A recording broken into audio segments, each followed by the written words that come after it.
Remember when Dana White said this? When are we gonna see women in the UFC, man? Never. Anytime soon? Never? Yeah, that didn't age well because Ronda made him eat his words. A few months after this interview, Ronda Rousey signed for the UFC and changed the game forever. But before the Rousey mania took over the UFC, Ronda had already made a name for herself in combat sports.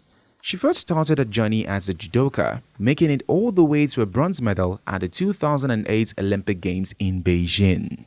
After the Olympic Games, Ronda found herself struggling to find purpose. Then she traveled to the mecca of martial arts in Japan on a path to becoming a true warrior.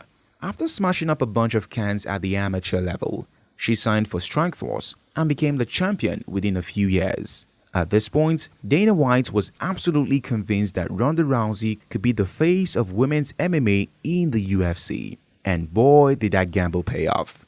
Multiple first-round finishes and a couple of TKOs propelled Rousey into a global superstar, right on par with Conor McGregor.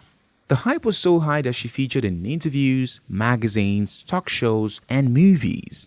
Even the mighty Joe Rogan shed a tear when claiming that Ronda Rousey could go toe-to-toe with Floyd Mayweather. You just had to be there. And it was so emotional for me. That was the closest I've ever come to crying while I was I might cry now when I was interviewing somebody.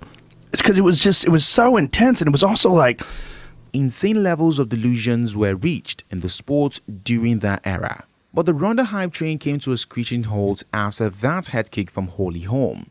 As if that wasn't enough, Amanda Nunes put the final nail in the coffin with a humiliating TKO. This defeat sent Ronda Rousey back into the WWE and Hollywood. Although Ronda Rousey never came back to the UFC, she would go down into the Fighting Hall of Fame for single-handedly bringing women into the UFC.